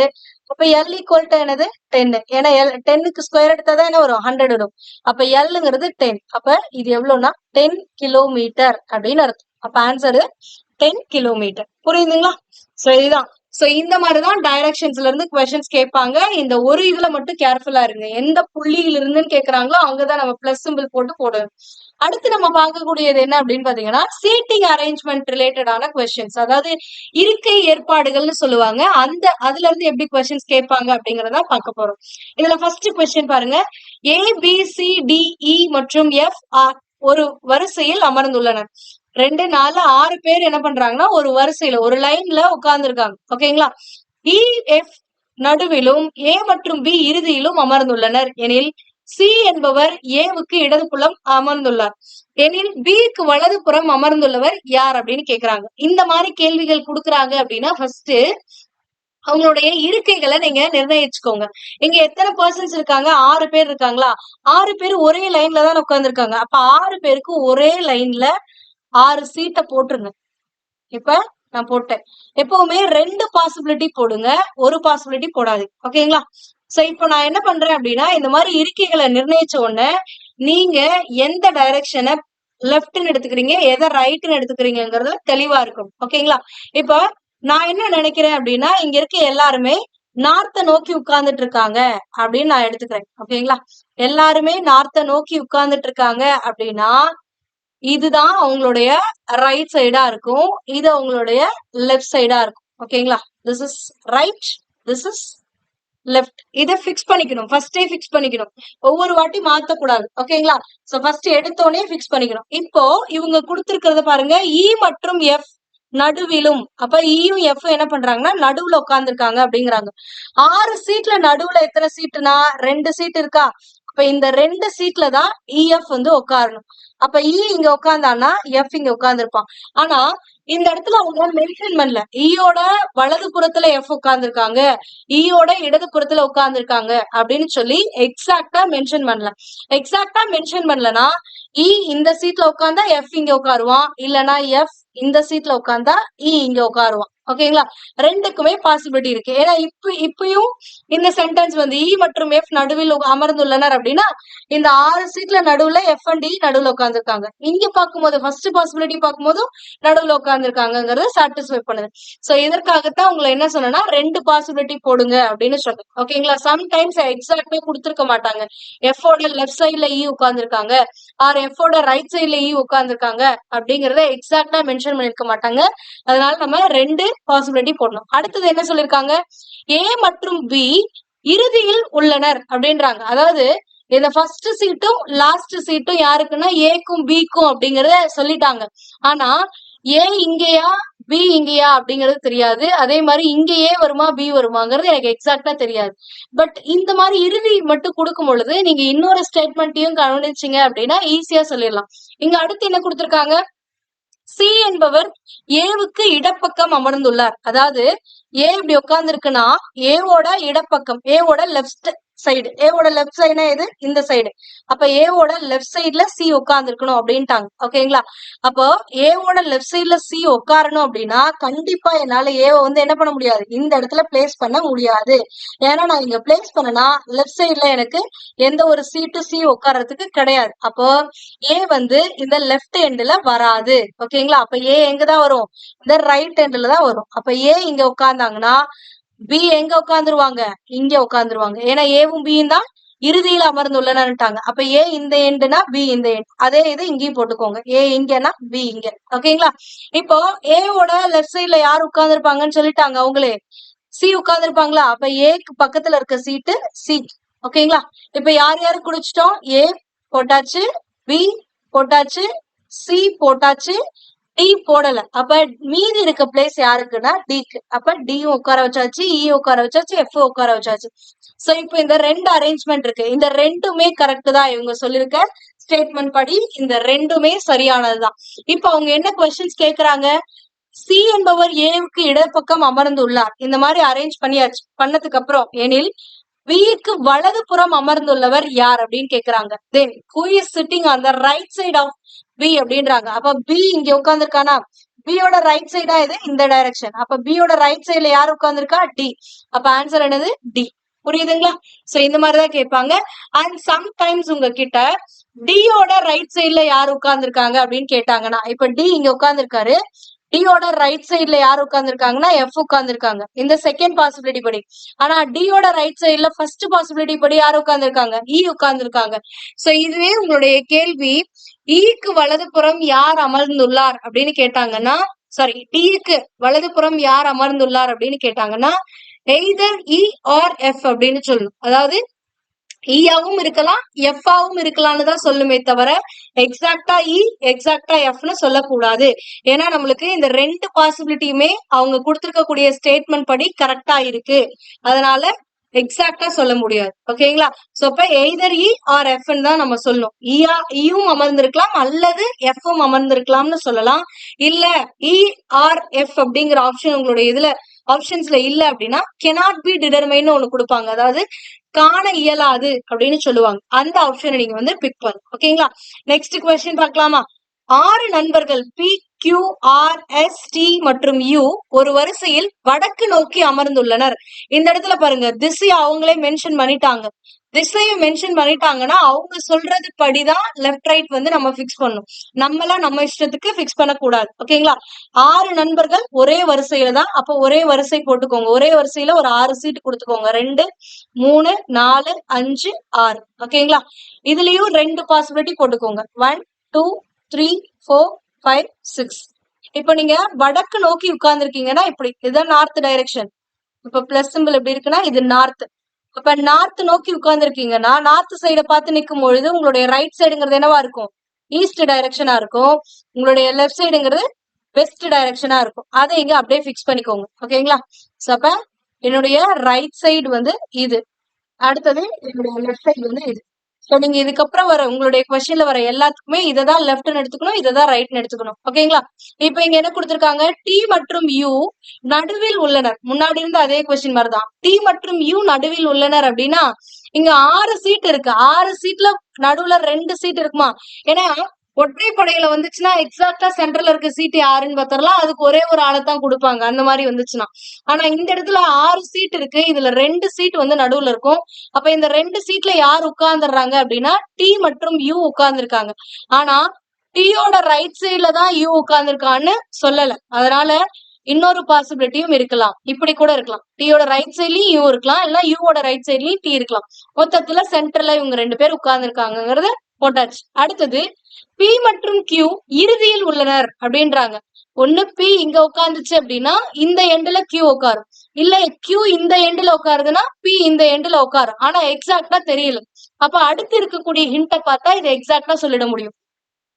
பிக்கு இடது புறத்தில் ஆர் அமர்ந்துள்ளார் அப்படின்ட்டாங்க. அப்ப பி இங்க உட்கார்ந்து இருக்குன்னா பியோட இடதுபுறம் லெஃப்ட் சைடு. அப்ப லெஃப்ட் சைடுல யார் உட்கார்ந்துருக்காங்க? ஆர் உட்கார்ந்துருக்காங்கன்ட்டாங்க. அப்ப பியோட லெஃப்ட் சைட்ல ஒரு பர்சன் உட்காருனா என்னால பியை இந்த இடத்துல பிளேஸ் பண்ண முடியாது. நான் இங்க பிளேஸ் பண்ணனா ஆர் இங்க உட்கார்றதுக்கு இடம் இல்ல. ஓகேங்களா? அப்ப நான் பியை வந்து இங்க போட முடியாது. அப்ப பி இங்க போட முடியாதுன்னா அப்ப எந்த எண்ட்ல தான் போட முடியும்? இந்த எண்ட்ல தான் போட முடியும். அப்ப பி இந்த எண்டுக்கு வந்துருச்சுன்னா இன்னொரு எண்டுல யார் உட்கார்ந்துருப்பா? கியூ உட்கார்ந்துருப்பானா? ஏன்னா பியும் கியூவும் இறுதியில் உள்ளனர். அப்ப இந்த எண்டுல கியூ. பியோட லெஃப்ட் சைட்ல யார் உட்கார்ந்துருக்காங்கன்னு சொல்லிட்டாங்க. ஆர் அமர்ந்துள்ளார். அப்ப ஆர் இங்க போட்டாச்சு. அப்ப பி போட்டாச்சு, கியூ போட்டாச்சு, ஆர் போட்டாச்சு. இன்னும் யார உட்கார வைக்கலன்னா எஸ். அப்ப மீதி இருக்க பிளேஸ எஸ் கொடுத்துருங்க. ஓகேங்களா? இப்ப என்ன கேக்குறாங்க? எஸ்க்கு இடது புறத்தில் உள்ளது யார் அப்படின்னு சொல்லி கேக்குறாங்க. எஸ்க்கு இடது புறத்துல யார் இருக்காங்க அப்படின்னு பாத்தீங்கன்னா எஸ் இங்க இருக்கா? எஸ் ஓட இடதுபுறம். இடதுபுறம்னா லெஃப்ட் சைடு. அப்ப எஸ்க்கு இடதுபுறத்துல யார் இருக்கா? கியூ தான் இருக்கு. இந்த பாசிபிலிட்டியும் பாருங்க, எஸ்க்கு இடதுபுறத்துல யாரு தான் இருக்கா? கியூ தான் இருக்காங்க. அப்ப கியூ தான் வந்து சரியான விடை. இதுவே எஸ் உடைய வலது புறத்துல யார் அமர்ந்திருக்காங்க அப்படின்னு கேட்டிருந்தாங்கன்னா டி ஆர் யூ அப்படின்னு போட்டிருக்கணும். எய்தர் டி ஆர் யூன்னு போட்டிருக்கணும். டீன்னு மட்டும் போடக்கூடாது, யூன்னு மட்டும் போடக்கூடாது. அப்படி பிக் பண்ணீங்கன்னா தப்பாயி போயிடும். ஓகேங்களா? அந்த மாதிரி கொடுத்திருக்காங்கன்னா ஒண்ணு எய்தர் ஆப்ஷன் கொடுத்திருப்பாங்க. இப்படி 4 ஆப்ஷன் கொடுக்குறாங்கன்னு வச்சுக்கோங்களேன். டி யூ இல்லைன்னா எஸ் சரி T U Q cannot be determined இப்படி கொடுக்குறாங்க அப்படின்னா நீங்க எதை பிக் பண்ணணும்னா cannot be determined பிக் பண்ணும். டீன்னு சொல்லக்கூடாது, யூன்னு சொல்லக்கூடாது. உங்களுக்கு டி ஆர் யூன்னு கொடுத்துருந்தாங்கன்னா அந்த ஆப்ஷனை பிக் பண்ணலாம். அந்த ஆப்ஷன் கொடுக்கல அப்படிங்கிற பட்சத்துல cannot be determined தான் நீங்க பிக் பண்ணணும். ஓகேங்களா? சோ அடுத்தது பாருங்க, கொஸ்டின் நம்பர் 8ல இருந்து 11 வரைக்கும் டைரக்ஷன்ஸ் இங்க கொடுத்துருக்கோம். அதாவது 4 கொஸ்டினுக்கான ஒரே இது 4 கொஸ்டின் சப் டாபிக்கா கேட்பாங்க. சப் கொஸ்டின்ஸா கேட்பாங்க. சோ அது இந்த 4 கொஸ்டினுக்குமான டைரக்ஷன்ஸ் இங்க கொடுத்துருக்காங்க. ஃபர்ஸ்ட் இந்த 4 கொஸ்டின்ஸ்க்குமான டைரக்ஷன்ஸை யூஸ் பண்ணி அவங்க எந்த அரேஞ்ச்மெண்ட்ல உட்கார்ந்துருப்பாங்கிறத போட்டுருங்க. அதுக்கப்புறமா அந்த 4 கொஸ்டின் என்ன அப்படிங்கறத பார்க்கலாம். இப்போ A B C D E F மற்றும் ஜி ஆகியோர் ஒரு வட்டத்தை சுற்றி மையத்தை பார்த்து அமர்ந்துள்ளனர். அதாவது ஒரு வட்ட வடிவுல இப்படி உட்கார்ந்துருக்காங்க. இதுல எத்தனை பேர் இருக்காங்க? 1 2 3 4 5 6 7 பர்சன்ஸ் இருக்காங்களா? அப்ப அந்த 7 பேருக்கு நீங்க இடம் கொடுத்துருங்க. 1 2 3 4 5 6 7 எப்படி 7 சீட்டை அலாட் பண்ணிக்கோங்க. இப்போ வட்டத்தை சுற்றி அப்படின்ட்டாங்க. வட்டத்தை சுற்றி மையத்தை நோக்கி அப்படின்னா எல்லாருமே இப்படி சென்டரை நோக்கி இருப்பாங்க. ஓகேங்களா? அப்போ நீங்க இந்த மாதிரி சென்டரை நோக்கி இருக்கீங்க அப்படிங்கும்போது இப்படி சென்டரை நோக்கி இருக்குங்கும் போது இப்படி உட்காந்து பாருங்களேன். இது உங்களுடைய ரைட் சைடா இருக்கும், இது உங்களுடைய லெஃப்ட் சைடா இருக்கும். ஓகேங்களா? சோ அதை அப்படியே இங்க கொண்டு வந்துக்கோங்க. அப்ப சென்டரை நோக்கி அமர்ந்திருக்கீங்க அப்படிங்கும் பொழுது சென்டரை நோக்கி அமர்ந்திருக்கீங்க. எந்த இடத்துல வேணாலும் வச்சு பாருங்க. சோ இப்படி சென்டரை நோக்கி அமர்ந்திருக்கும் பொழுது இது உங்களுடைய ரைட் சைடா இருக்கும், இது உங்களுடைய லெஃப்ட் சைடா இருக்கும். ஒருவேளை நீங்க இந்த பிளேஸ்ல உட்காந்துருக்கீங்கன்னா இந்த சைடு வந்து ரைட் சைடா இருக்கும், இது வந்து லெஃப்ட் சைடா இருக்கும். அப்ப இந்த சைடு அதாவது ஆன்டி கிளாக் வைஸ் டைரக்ஷன்ல இப்படி பாத்தீங்கன்னாலே அது ரைட். அதுவே லெஃப்ட் சைடு கிளாக் வைஸ் டைரக்ஷன்ல பாத்தீங்கன்னாலே அது லெஃப்ட்னு அர்த்தம். இந்த மாதிரி சர்க்கிள் வரும்போது மட்டும் கொஞ்சம் கேர்ஃபுல்லா இருங்க. ஏன்னா ரைட் சைடு அப்படிங்கறது எப்படி பார்க்கணும் அப்படின்னா ஆன்டி கிளாக் வைஸ் டைரக்ஷன்ல பார்த்தா ரைட்டு. அதுவே கிளாக் வைஸ் டைரக்ஷன்ல கிளாக் எப்படி சுத்தும்? இப்படிதானே சுத்தும். அப்ப கிளாக் வைஸ் டைரக்ஷன்ல பாத்தீங்கன்னா லெஃப்ட்னு அர்த்தம். ஓகேங்களா? சோ இதுல மட்டும் கொஞ்சம் கேர்ஃபுல்லா இருக்கு. இப்போ அவங்க கொடுத்திருக்க ஹிண்ட் அப்படியே இங்க ப்ரொசீட் பண்ணுங்க. சியின் இடது பக்கம் இரண்டாவதாக ஜி உள்ளார். ஓகேங்களா? சியோட இடது பக்கத்துல ரெண்டாவதா ஜி இருக்காரு அப்படின்னா ஃபர்ஸ்ட் சியை பிக்ஸ் பண்ணிக்கோங்க. சி இங்க உட்கார்ந்து இருக்காங்கன்னா சியோட லெஃப்ட் சைட்ல இடது பக்கம் இரண்டாவதாக ஜி உள்ளார். அப்ப சியோட லெஃப்ட் சைடு அப்படின்னா எப்படி பார்க்கணும்? எப்படி பார்க்கணுமா? ஏன்னா கிளாக் வைஸ் இந்த டைரக்ஷன்ல தானே பார்க்கணும்னு சொல்லியிருக்கோம். லெஃப்ட்னா இது, ரைட்னா இப்படி பார்க்கணும். அப்ப லெஃப்ட் பார்க்கும்பொழுது இந்த டைரக்ஷன்ல பாப்பீங்க. இப்ப பார்க்கும்பொழுது சியோட லெஃப்ட்ல ஃபர்ஸ்ட் பிளேஸ் இந்த பிளேஸ், அப்ப ரெண்டாவது பிளேஸ் இது. அப்ப இந்த இடத்துல ஜி உட்கார்ந்துருக்காரு. ஓகேங்களா? அடுத்தது எஃப்க்கு அடுத்து இடது பக்கம் உடனடியாக அமர்ந்துள்ளவர் சி அப்படின்றாங்க. அதாவது எஃப் உட்கார்ந்து இருக்குன்னா எஃப்க்கு லெஃப்ட் சைட்ல எஃப் உடைய லெஃப்ட் சைட் இடது பக்கத்துல உடனடியா யாரு உட்கார்ந்து இருப்பாங்களாம்? சி உட்கார்ந்து இருப்பாங்களாம். அப்ப இது எப்படி எழுதலாம்? இங்க போடலாமா? எஃப் இங்க உட்கார்ந்து இருந்தாதான் எஃப் ஓட லெஃப்ட் சைட்ல சி உட்கார்ந்து இருக்கும். ஏன்னா உள்நோக்கி தான் நம்ம பாக்குறோம். உள்நோக்கி பார்க்கும் பொழுது இதுதான் லெஃப்ட் சைடு. அப்ப எஃப் ஓட லெஃப்ட் சைட்ல சீனா அப்ப எஃப் இந்த இடத்துல இருக்கணும். ஒருவேளை நீங்க மாத்தி ஏது எஃப் இந்த இடத்துல போட்டிருந்தீங்க அப்படின்னா எஃப் உடைய இது என்ன சைடு? Right side. ரைட் சைடுல சி உட்கார்ந்துருக்குன்னு ஆயிடும். ஓகேங்களா? அதனால அந்த மாதிரி போட்டுறக்கூடாது. அப்போ எஃப் சி, அப்ப எஃப் இங்க லெஃப்ட் சைடு, அப்ப லெஃப்ட் சைடுனா இப்படி பாக்குறதா லெஃப்ட் சைடு, அப்ப சி இங்க இருக்கணும். ஓகேங்களா? அடுத்தது ஈக்கு இடது பக்கம் மூன்றாவதாக ஏ உள்ளார் அப்படின்றாங்க. இதை இந்த இடத்துல எக்ஸாக்டா சொல்ல முடியாது. சோ அதனால இதை வந்து சைட்ல ஒரு ஹிண்ட் மாதிரி எழுதி வச்சுக்கோங்க. ஓகேங்களா? யாரு? ஈக்கு இடது பக்கம், அதாவது ஈ இப்படி உட்கார்ந்துருக்காருன்னா ஈயோட லெஃப்ட் சைட்ல 1 2 தேர்டா தான் ஏ உட்கார்ந்துருக்காரு. ஓகேங்களா? 2 பிளேஸ் தள்ளி மூணாவதா ஏ உட்கார்ந்துருக்காரு அப்படிங்கறத இப்படி ஒரு ஹிண்டா எழுதிக்கோங்க.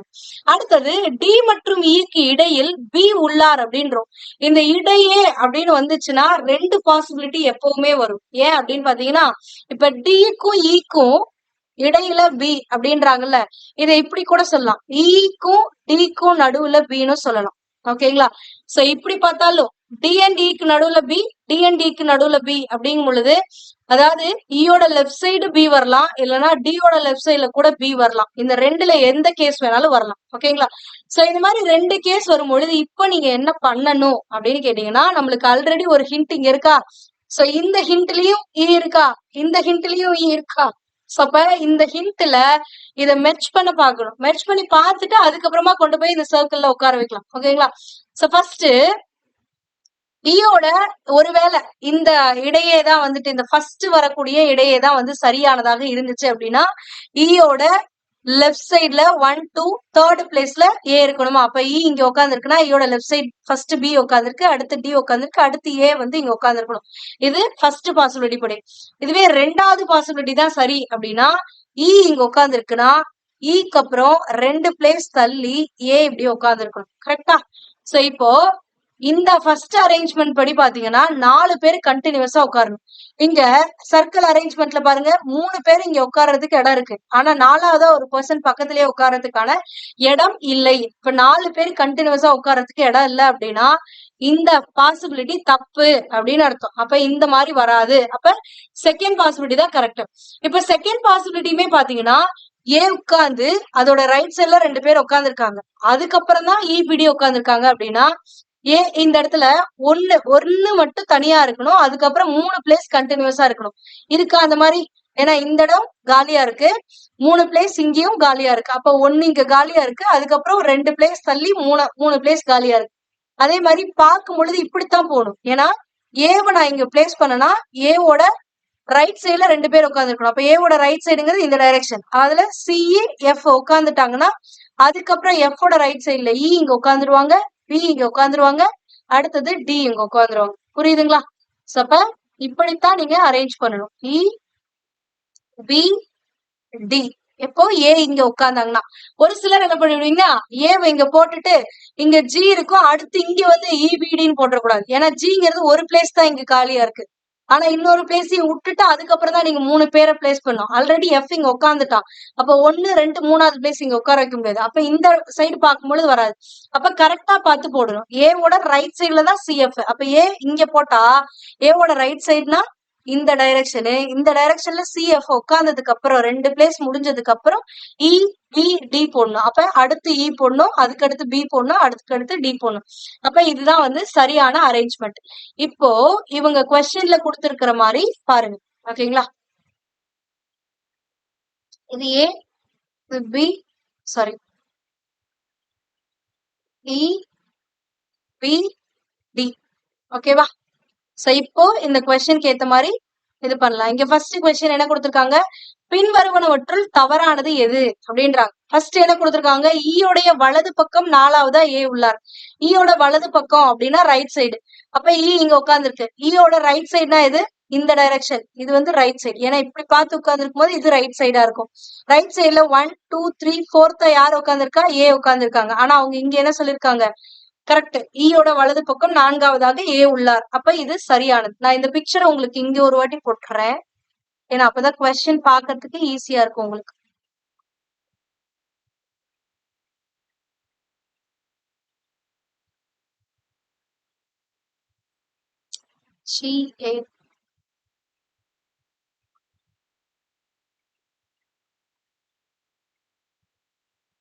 ஓகேவா?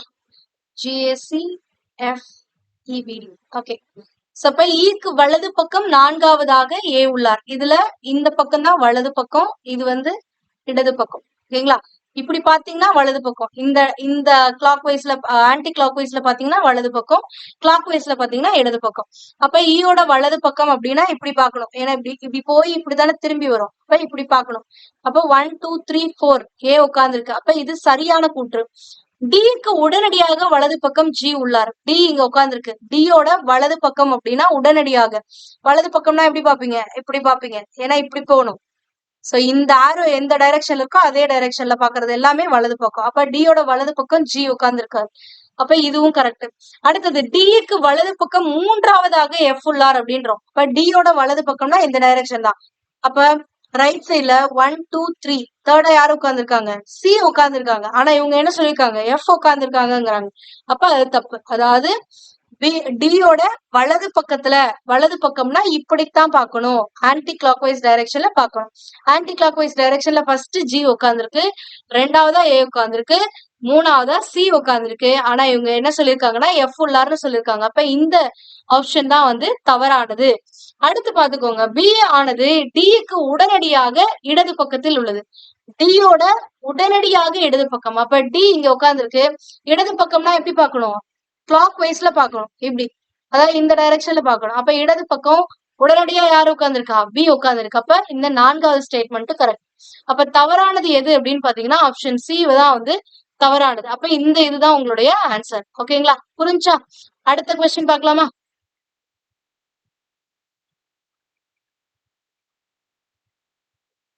இந்த பக்கம் பார்த்தா வலது, இந்த பக்கம் பார்த்தா இடது. ஓகே, சோ நெக்ஸ்ட் ஒன், பின்வருவனவற்றுள் சரியானது எது அப்படின்றாங்க. பிக்கு இடது பக்கம் 4வதாக சி உள்ளார். பியோட இடது பக்கம், பி எங்க இருக்கு? இங்க இருக்கு. இடது பக்கம்னா எப்படி பார்க்கணும்? இப்படி பார்க்கணும். ஓகேங்களா? இப்ப இங்க இருந்து இப்படி இப்படி பார்க்கும் பொழுது 4வதா பாருங்க, 1 2 3வதா தான் யார் உட்கார்ந்துருக்கா? சி உட்கார்ந்துருக்கு. அதாவது பில இருந்து 1 2 3 3 தான் வந்து சி உட்கார்ந்துருக்கு. அப்ப இந்த ஆப்ஷன் தப்பு. அடுத்தது, ஜிக்கு உடனடியாக வலது பக்கம் ஏ உள்ளார். ஜிக்கு உடனடியாக, ஜி இங்க உட்கார்ந்துருக்கு. ஜியோட வலது பக்கம், வலது பக்கம் அப்படின்னா இந்த டைரக்ஷனு. வலது பக்கத்துல உடனடியா யார் உட்கார்ந்துருக்காங்க? ஏ உட்கார்ந்துருக்காங்க. அப்ப இந்த ஆப்ஷன் தான் வந்து சரியானது. அப்ப அவங்க கேட்டிருக்கிறது எது சரியானதுதான் கேட்டிருக்காங்க. அப்ப ஆப்ஷன் பி தான் வந்து சரியானது. எதுக்கும் ஆப்ஷன் சி டி பாத்துக்கலாமா? சி பாருங்க, ஈக்கு இடது பக்கம் 2வதாக டி உள்ளாருன்றாங்க. இ எங்க இருக்கு? இங்க இருக்கா? ஈயோட இடது பக்கம், இடது பக்கம்னா இந்த ஆங்கிள் பாக்கணும். அப்ப இங்க இருந்து இப்படி பார்க்கும்பொழுது 1 2 2வதா யாரு உட்கார்ந்துருக்காங்க? சி உட்கார்ந்துருக்காங்க. ஆனா இங்க டின்னு சொல்லியிருக்காங்க. அப்ப இது வந்து தவறானது. அடுத்தது, ஜிக்கு வலது பக்கம் 2வதாக பி உள்ளார். ஜி இங்க உட்கார்ந்துருக்கு. ஜியோட வலது பக்கம் அப்படின்னா இப்படி பார்க்கணும். அப்ப வலது பக்கத்துல 2வதா யாரு உட்கார்ந்துருக்காங்க? சி உட்கார்ந்துருக்காங்க. ஆனா இவங்க பின்னு சொல்லியிருக்காங்க. அப்ப அதுவும் தப்பு. ஓகேங்களா? நெக்ஸ்ட் கொஸ்டின் பார்க்கலாமா? பின்வரும் ஜோடிகளில் 2வது நபர் உடனடியாக இடது பக்கத்தில் அமர்ந்திருக்கும் முதல் நபர் யார் அப்படின்றாங்க. அதாவது இந்த இடத்துல என்ன சொல்றாங்கன்னா, செகண்ட் பிளேஸ்ல உட்கார்ந்துருக்கவங்க, அதாவது இந்த ஆப்ஷன்ல ஃபர்ஸ்ட் செகண்ட் இருக்கா, இந்த 2வதா இருக்கக்கூடிய நபர், இந்த இடத்துல இருக்கக்கூடிய நபர் உடனடியாக இடது பக்கத்தில் அமர்ந்திருக்கும் முதல் நபர். பின்வருவனற்றில், அதாவது which of the following pairs has the first person sitting to the immediate left of the second person? Second பர்சனோட லெஃப்ட் சைட்ல இந்த ஃபர்ஸ்ட் பர்சன் உட்கார்ந்துருக்கணும் அப்படின்றாங்க. ஓகேங்களா? செகண்ட் பர்சனோட லெஃப்ட் சைட்ல இந்த ஃபர்ஸ்ட் பர்சன் உட்கார்ந்துருக்கணும். அந்த மாதிரி யார் இந்த ஆப்ஷன்ல இருக்காங்க அப்படின்றாங்க. இப்ப ஏவோட லெஃப்ட் சைட்ல சி இருக்கா அப்படின்னு பாருங்க. இந்த இடத்துல ஏங்கிறது இங்க இருக்கு. ஏவோட லெஃப்ட் சைடு அப்படின்னா ஏவோட லெஃப்ட் சைட்ல யார் உட்கார்ந்துருக்கா? ஜி தான் உட்கார்ந்துருக்காங்க. ஏன்னா லெப்ட்னா எப்படி பார்க்கணும்? இந்த ஆங்கிள் பார்த்தா லெஃப்ட், இப்படி பார்த்தா ரைட். ஓகேங்களா? ஏவோட லெஃப்ட் சைட்ல ஜி உட்கார்ந்துருக்கு.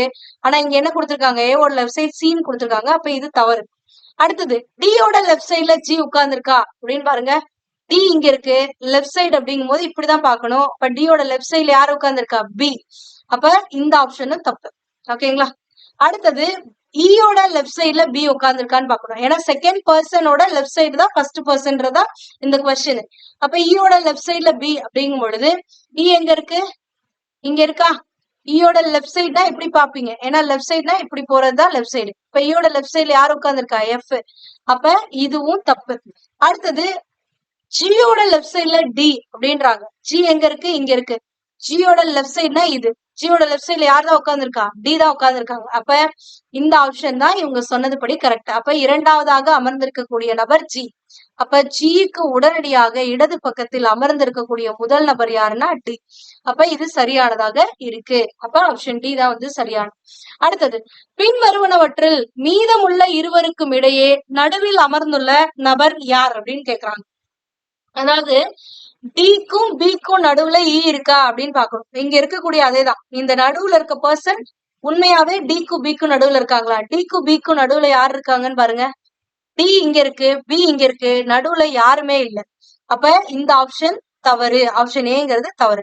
அடுத்தது இக்கும் பிக்கும் நடுவுல எஃப்ன்றாங்க. இ எங்க இருக்கு? இங்க இருக்கு. பி எங்க இருக்கு? இங்க இருக்கு. இதுக்கு நடுவுல யாருமே கிடையாது. அப்ப இதுவும் தவறானது. ஓகேங்களா?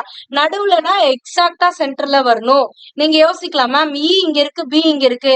சோ இப்படி பார்க்கும்போது இந்த 2 பேருக்கு நடுவுல தானே இவங்க உட்கார்ந்து இருக்காங்க அப்படின்னு யோசிக்கலாம். அப்படி கிடையாது. எக்ஸாக்டா 2 பேருக்கும் நடுவுல அப்படின்னு அர்த்தம். ஓகேங்களா? அடுத்தது எஃப்சிபி. எஃப்சிபினா எஃப்க்கும் இக்கும் நடுவுல சி உட்கார்ந்து இருக்கணும். எஃப் எங்க இருக்கு? இங்க இருக்கு. எஃப்க்கும் ஈக்கும் நடுவுல யாருமே கிடையாது. இந்த இடத்துல இ இருக்கு, இந்த இடத்துல எஃப் இருக்கு. இவங்களுக்கு நடுவுல யாருமே கிடையாது. அப்ப இந்த ஆப்ஷனும் தவறு. அப்ப மேற்கூறிய எதுவும் இல்லை அப்படிங்கறதா இந்த கேள்விக்கான பதில். புரியுதுங்களா? சோ இவ்வளவுதான். அடுத்து நம்ம பார்க்கக்கூடியது இன்னொரு சீட்டிங் அரேஞ்ச்மெண்ட். இது வந்து ரொம்ப ஈஸியா இருக்கும் உங்களுக்கு. இப்போ இதுல என்ன கொடுத்திருக்காங்கன்னா, A B C D E F மற்றும் ஜி ஒரு சுவற்றின் கிழக்கே அமர்ந்துள்ளனர். ஒரு சுவர் இருக்கு. அந்த சுவத்துல கிழக்கு பார்த்த மாதிரி எல்லாரும் உட்கார்ந்துருக்காங்க. ஓகேங்களா? இப்ப இதுதான் அந்த சுவர்னு வச்சுக்கோங்களேன். எல்லாருமே இப்படி பார்த்து உட்கார்ந்துருக்காங்க. இங்க எத்தனை பேர் இருக்காங்கன்னு பாருங்க. 1 2 3 4 5 6 7 இருக்காங்களா? அப்ப 7 பேருக்கான இடத்த பிக்ஸ் பண்ணிக்கோங்க. 2 3 4 5 6 7வது. ஓகேங்களா? சோ நீங்க கிழக்கு நோக்கி உட்கார்ந்துருக்கீங்க அப்படின்னா இது உங்களுடைய லெஃப்ட் சைடா இருக்கும். இது உங்களுடைய ரைட் சைடா இருக்கும். கரெக்டா? ஏன்னா நம்ம இப்படி பார்த்து உட்கார்ந்து இருக்கோம். இப்படி பார்த்து உட்காரும் பொழுது நம்மளுக்கு லெஃப்ட் சைடு வந்து நார்த் சைடா இருக்கும், ரைட் சைடு வந்து சவுத் சைடா இருக்கும். இப்ப அவங்க கொடுத்திருக்கக்கூடிய கொஸ்டினை அப்படியே ப்ரொசீட் பண்ணுங்க. அடுத்தடுத்த லைன்ஸ் அப்படியே இந்த சீட்டிங்ல கொண்டு வந்து உட்கார வைங்க. டியினுடைய அடுத்த வலது சி அமர்ந்துள்ளார். அதாவது டி இங்க உட்கார்ந்துருக்காருன்னா டியோட அடுத்த வலதுல, டி வலதுனா எது? இந்த கீழே கீழ் பார்த்த மாதிரி போறதெல்லாம் வலது, மேல பார்த்த மாதிரி போறதெல்லாம் இடது பக்கம். லெப்ட்னா இடது, வலதுனா ரைட்டு. அப்ப டியோட வலது பக்கத்தில், அப்ப டியோட வலது அப்படின்னா கீழே, டியோட வலது சி அமர்ந்துள்ளார் அப்படின்னு அர்த்தம். அப்ப இப்படி வரணும். ஆனா இதுல எந்த 2 பிளேஸ் வந்து டி எங்க உட்காருவான், சி எங்க உட்காருவான்னு எனக்கு எக்ஸாக்டா தெரியாது. அதனால நான் சைட்ல ஹிண்டா எழுதிக்கிட்டேன். ஓகேங்களா? எழுதிட்டாச்சு. அடுத்தது என்ன சொல்றாங்கன்னா, ஒரு முனையில் பி அமர்ந்து உள்ளார் அப்படின்ட்டாங்க. அதாவது ஒண்ணு இந்த முனையா இருக்கலாம், இல்லைன்னா இந்த முனையா இருக்கலாம். இங்க ஒண்ணு பி உட்கார்ந்துருக்கலாம், இல்லைன்னா இங்க பி உட்கார்ந்துருக்கலாம். இந்த 2ல எது வேணாலும் பாசிபிள் தான். சோ அதனால ஜஸ்ட் இத நோட் பண்ணி வச்சு ஆக்கோங்க. சோ எண்ட்ல பி உட்கார்ந்து இருக்கணும் அப்படிங்கறது இது பண்ணிக்கோங்க. அதே மாதிரி பி எங்க உட்கார்ந்தாலுமே பிக்கு பக்கத்துல யார் உட்காரணும்? இ உட்காரணும் அப்படின்றாங்க. சோ பினாவே ஒண்ணு பிக்கு ரைட் சைட்ல லெஃப்ட் சைட்ல இ இருக்கணும், இல்லைன்னா பிக்கு ரைட் சைட்ல இ இருக்கணும். பிக்கு ரைட் சைட் பி வந்து இப்போ இங்கேயும் போடலாம், இங்கேயும் போடலாம். இங்க போட்டா பி இ இங்க உட்காருவான், பி இங்க போட்டா இங்க இ உட்காருவான். சோ அதனால இந்த 2 பாசிபிலிட்டியுமே இருக்கு. அப்ப இந்த ஹிண்டையும் விட்டுருங்க, ஜஸ்ட் ஞாபகத்துல வச்சுக்கோங்க. இப்ப அடுத்து என்ன கொடுத்திருக்காங்கன்னா, இக்கும் எஃப்க்கும் நடுவுல ஜி அமர்ந்துள்ளார். அதாவது இக்கும் எஃப்க்கும் நடுவுல யார் உட்கார்ந்துருப்பாங்க? ஜி உட்கார்ந்துருப்பாங்க. இதை இப்படி சொல்லலாம், எஃப்க்கும் ஈக்கு நடுவுல ஜி உட்கார்ந்துருக்காங்கன்னு சொல்லலாம். இதுவும் 2 பாசிபிலிட்டி. அப்ப இந்த ஹிண்டையும் விட்டுருங்க.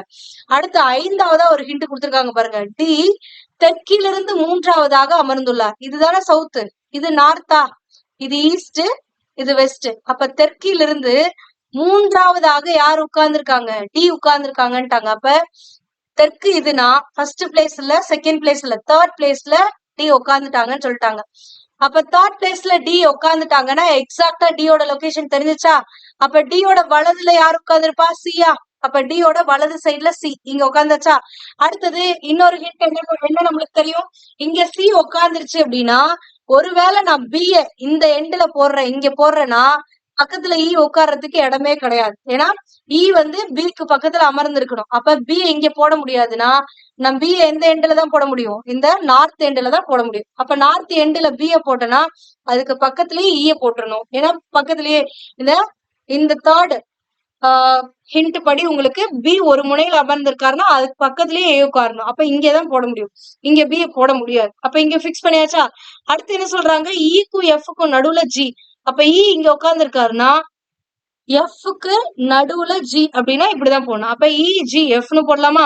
இப்போ யார் யாரெல்லாம் உட்கார வச்சிட்டேன், பி உட்கார வச்சிட்டேன், சி உட்கார வச்சிட்டேன், டி உட்கார வச்சிட்டேன், இ எஃப் ஜி உட்கார வச்சிட்டேன். மீதி யார் இருக்கா? ஏ. அப்ப மீதி இருக்கவனை தூக்கிட்டு வந்து இந்த எண்டுல போட்டுறணும். எங்க இடம் காலியா இருக்கோ அந்த இடத்துல அவனை போட்டுறணும். இப்ப கரெக்டா அரேஞ்ச் பண்ணியாச்சா? இப்போ அவங்க கேக்குற கொஸ்டினுக்கு ஆன்சர் பண்ணுங்க. ஈயினுடைய வலது புறத்தில் யார் அமர்ந்துள்ளார்? ஈ எங்க இருக்கு? இங்க இருக்கு. ஈயோட வலது புறம்னா எது? South side. ஏன்னா சவுத் தான் என்னது? வலது அப்படின்னு பாக்கணும். அப்ப ஈயோட வலது புறத்துல யார் உட்கார்ந்து இருக்காங்கன்னா ஜி உட்கார்ந்து இருக்காங்க. அப்ப இங்க பாருங்க, ஈயோடைய வலது புறத்தில் யார் அமர்ந்துள்ளார்னா ஜி. ஆனா இங்க ஆப்ஷன்ல ACDF தான் இருக்கு. அப்ப இதில் எதுவும் இல்லை அப்படிங்கறதா சரியான விடை. ஓகேங்களா? சோ நெக்ஸ்ட்,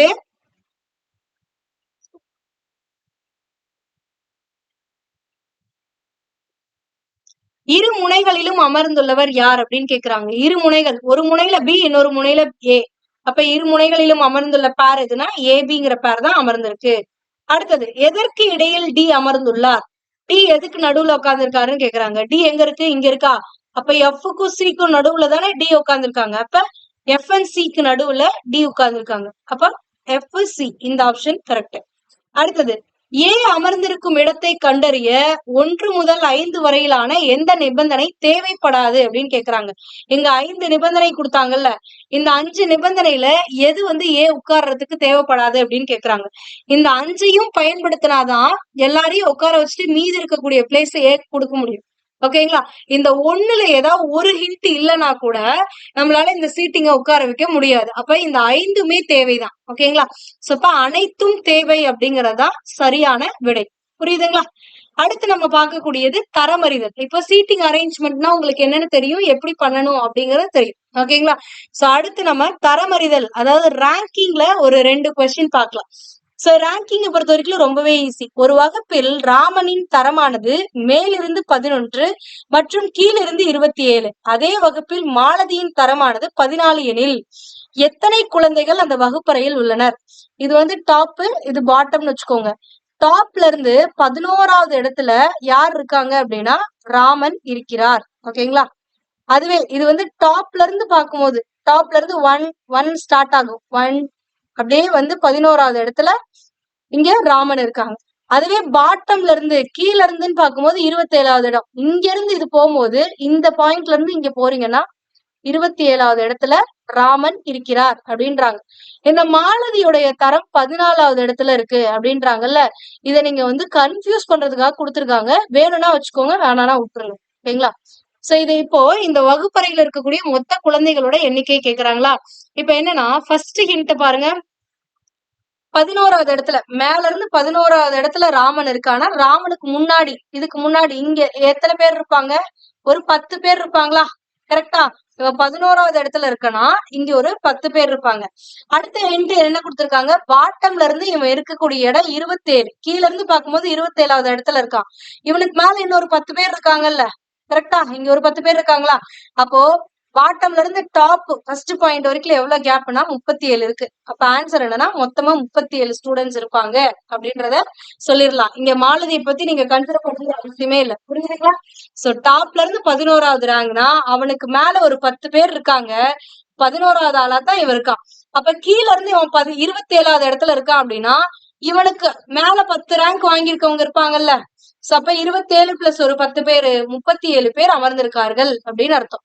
அடுத்த கொஸ்டின், பிரியாவின் தரமானது மேலிருந்து 13வதாகவும் கீழிருந்து 26வது இடமாகவும் இருக்கு அப்படின்னா அங்கிருந்த தேர்வான மாணவர்களில் அந்த இடமாகும். அதாவது இங்க தமிழ் டிரான்ஸ்லேஷன் தப்பா இருக்கு. அதாவது பிரியா வந்து டாப்ல இருந்து 13வது இடத்துல இருக்கா. ஓகேங்களா? சோ இது டாப் 1ல ஸ்டார்ட் ஆகும். 1ல ஸ்டார்ட் ஆகி 13வது இடத்துல பிரியா இருக்கா. இப்ப என்ன சொல்றாங்கன்னா பாட்டம்ல இருந்து அப்படின்னு பார்க்கும் பொழுது இந்த பிரியாவுடைய இடம்ங்கிறது எத்தனாவது இடம்னா 26வது இடம். ஓகேங்களா? சோ டாப்ல இருந்து 13வது இடத்துல பிரியா இருக்கானா இவளுக்கு முன்னாடி ஒரு 12 பேர் இருந்திருப்பாங்களா? இங்க இருந்து இது வரைக்கும் ஒரு 12 பேர் இருந்திருப்பாங்களா? அதேதான். அப்ப பாட்டம்ல இருந்து இவ இருக்கக்கூடிய இடம் 26வது இடம்னா இவளுக்கு இன்னும் முன்னாடி ஒரு 12 பேர் இருப்பாங்களா? அப்ப மொத்தமா அந்த ஸ்கூல்ல எத்தனை பேர் இருக்காங்கன்னா 38 பேர் இருக்காங்க அப்படின்னு அர்த்தம். ஆனா இங்க இந்த ரேங்கிங் யாருக்கு அப்படின்னு பாத்தீங்கன்னா தேர்வான மாணவர்களில் அந்த இடம். அதாவது Priya rank is 13 from the top and 26 from the bottom based on pass in the examination. இந்த ரேங்க் வரிசை யாருக்கு மட்டும்தான் வருதுன்னா பாஸ் ஆனவங்களுக்கு மட்டும்தான் வரும். அப்ப பாட்டம்ல இருந்து டாப் வரைக்கும் ரேங்க் யாருக்கு இருக்குன்னா பாஸ் ஆனவங்களுக்கு மட்டும்தான் இருக்கும். அப்ப 38%ங்கிறவங்க பாஸ் ஆனவங்க. இப்ப என்ன கேக்குறாங்க அப்படின்னா if 6 students were not passed in the exam then how many total students are தேர்ங்கிறாங்க. ஒருவேளை 6 பேர் வந்து ஃபெயில் ஆயிட்டாங்க, தேர்ச்சி பெறல அப்படின்னா ஃபெயில் ஆனவங்க ஒரு 6 பேர், ஓகேங்களா? பாஸ் ஆனவங்க ஒரு 38 பேர். அப்ப மொத்தமா அந்த மாணவர்களுடைய எண்ணிக்கை அப்படிங்கும் போது மொத்தமா அந்த வகுப்புல எத்தனை பேர் இருக்காங்கன்னா 44 மாணவர்கள் இருப்பாங்க. அப்ப ஆப்ஷன் ஏங்கிறது தான் சரியான விடை. கொஸ்டினை கிளியரா படிக்கணும். இந்த முன்னாடி இருக்கிறதெல்லாம் தேர்ச்சி பெற்றவர் தேர்ச்சி பெறாதவர்னு எதுவும் கொடுக்கல. ஆனா இந்த இதுல தேர்ச்சி பெற்றவர்களுக்கு தான் தரவரிசை இடம்பெறும். அப்ப தரவரிசையில் இடம்பெற்றவர்கள் மொத்தமா 38 பேர் அப்படின்னா பாஸ் ஆனவங்க 38 பேரு, ஃபெயில் ஆனவங்க 6 பேர். இப்ப மொத்தமா அந்த ஸ்கூல்ல எவ்வளவு பேர் இருக்காங்க அப்படின்னா பாஸ் பிளஸ் ஃபெயில் போட்டா 44 பேர் இருக்காங்க அப்படின்னு அர்த்தம். ஓகேங்களா? அடுத்தது இது வந்து ஆர்டர்ல வந்து வரக்கூடிய ஒரு கொஸ்டின். அதாவது இவனை விட இவன் பெரியவன், இவனை விட இவன் சின்னவன், அந்த மாதிரி கொடுத்திருப்பாங்க. சோ இந்த மாதிரி கொஸ்டினை எப்படி சால்வ் பண்ணலாம் அப்படின்னு பார்க்கலாம். பி ஆனவர் கியூவை விட உயரமானவர். அதாவது பி வந்து இஸ் கிரேட்டர் தென் கியூ அப்படின்ட்டாங்க. உயரமானவர் அப்படின்னா யாரு பெரியவங்களோ உங்களுக்கு இந்த கிரேட்டர் தென் ஆரோ யூஸ் பண்ணுங்க, அவ்வளவுதான். P is greater than Q. அடுத்து என்ன கொடுத்திருக்காங்க? ஆர் ஆனவர் பியை விட குள்ளமானவர். ஆர் வந்து சின்னவர், யாரை விட? பியை விட. அப்ப ஆர் இஸ் லெஸ் தென் பின்னு எழுதலாமா? அடுத்தது எஸ் ஆனவர் டியை விட உயரமானவர். எஸ்ங்கிறவங்க இஸ் கிரேட்டர் தென் டி, டியை விட பெரியவர், உயரமானவர். உயரமானவர்ங்கிறனால எஸ் வந்து பெரியவர் அப்படின்னு கொடுத்துட்டார். ஆனால் கியூவை விட குள்ளமானவர். ஆனா எஸ்ங்கிறவரு டியை விட பெரியவர், ஆனா எஸ்ங்கிறவரு கியூவை விட சின்னவரு அப்படின்னு சொல்றாங்க, குள்ளமானவரு அப்படின்றாங்க. ஓகேங்களா? இப்ப இது எல்லாத்தையும் ஒரே லைன்ல கொண்டு வரணும். ஓகேங்களா? எப்படி கொண்டு வரலாம் அப்படின்னா இப்போ பி இருக்கா, பி விட சின்னவன் யாரு? கியூ. ஆனா கியூவை விட சின்னவன் யாரு? எஸ்ஸா? ஓகேங்களா? கியூ தான் பெருசு இதை விட எஸ் விட. அப்ப இது எப்படி எழுதலாமா? இது எப்படி கூட எழுதலாம்ல, Q is greater than S எழுதலாம்ல, அதை இங்க அப்படியே போட்டேன். அடுத்தது S is greater than T, அப்ப அதை இங்க போட்டேன். அப்போ இந்த இதுபடி பாத்தீங்கன்னா பி தான் பெரியவன், பியை விட கியூ சின்னவன், கியூவை விட எஸ் சின்னவன், எஸ் விட டி சின்னவன். இதுல இன்னொரு ஹிண்ட் கொடுத்திருக்காங்க, பி தான் வந்து ஆரை விட பெரியவன் அப்படின்ட்டு. ஆர் இந்த இடத்துல யாருக்கு நடுவுல வருவான்லாம் சொல்ல முடியாது. ஆனா ஆர் வந்து பியை விட சின்னவன் அப்படின்ட்டாங்க. இந்த ரெண்டு இதையும் வச்சு இதுல யாரு உயரமானவர் அப்படின்னு பார்க்கும்பொழுது பி தான். ஃபர்ஸ்ட் ஒன் படியும் பார்க்கும்போது பி தான், செகண்ட் ஒன் படி பார்க்கும்போது பியூ தான்.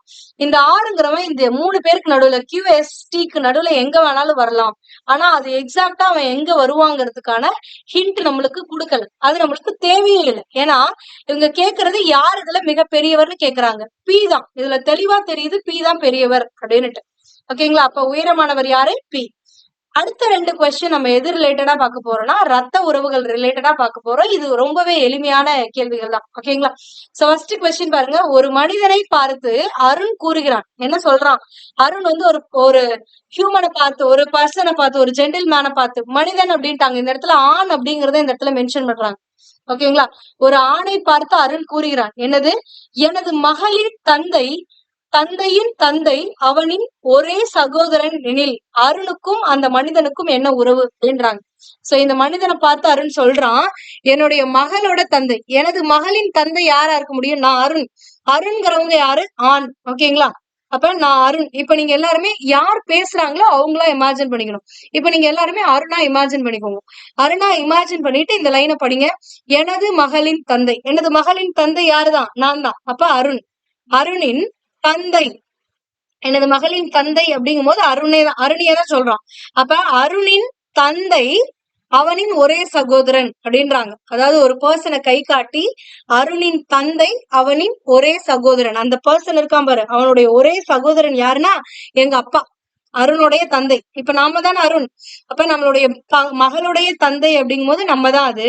அப்ப நம்மளுடைய தந்தை தான் அங்க இருக்க நபருடைய ஒரே சகோதரன் அப்படின்ட்டோம். அப்ப நம்மளுடைய தந்தையுடைய ஒரே சகோதரன் அப்படிங்கிறவங்க யாரா இருப்பாங்க? நம்மளுடைய பெரியப்பாவோ சித்தப்பாவோ இருப்பாங்க. அப்ப அவங்க யாருன்னா நம்மளுக்கு அங்கிள். அப்ப அருணுக்கு யாருன்னா அங்கிள். ஓகேங்களா? இது இங்கிலீஷ்ல அங்கிள். தமிழ்ல வந்து தமிழ் உறவுகள் படி பெரியப்பா சித்தப்பா எல்லாம் வரும். ஆனா இந்த ரத்த உறவுகளை பொறுத்த வரைக்கும் உங்களுக்கு பெரியப்பா சித்தப்பாங்கிறது வந்து நீங்க என்னன்னு சொல்லிக்கணும் அப்படின்னா மாமான்றதாதான் குறிப்பிடணும். சோ இதனால அங்கிள் அப்படிங்கிறது தான். அதாவது இங்கிலீஷ்ல வந்து பெரியப்பாவையும் அங்கிள்னு தான் சொல்லுவோம், சித்தப்பாவையும் அங்கிள்னு தான் சொல்லுவோம், மாமாவையும் அங்கிள்னு தான் சொல்லுவோம். அப்ப தமிழ் டிரான்ஸ்லேஷன் வரும்போது அப்கோர்ஸ் அங்கிள் அப்படிங்கறத மாமான்னு தான் கொடுத்திருப்பாங்க. இதுதான் சரியான விடை.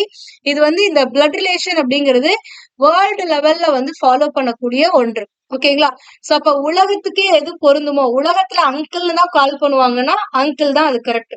சோ இதுவே இங்கிலீஷ்ல இது கொடுத்திருக்காங்கன்னா ப்ரோ இன்லா, பிரதர் இன்லா, அடுத்தது கிராண்ட் ஃபாதர், அடுத்தது அங்கிள், அடுத்தது தந்தை ஃபாதர் அப்படின்னு கொடுத்திருப்பாங்க. சோ இதுல நான் எதை பிக் பண்ணணும்னா அங்கிள் தான் பிக் பண்ணணும். ஆனா இங்க தமிழ் டிரான்ஸ்லேஷன்ல மாமான்னு வரும். நம்மளுடைய உறவு முறைப்படி இது பெரியப்பா சித்தப்பா இல்லன்னு நினைக்காதீங்க. பெரியப்பா சித்தப்பாவையும் இங்க மாமான்னு தான் குறிப்பிட்டிருப்பாங்க இந்த மாதிரியான கணக்குகள்ல. புரியுதுங்களா? அடுத்த கொஸ்டின்.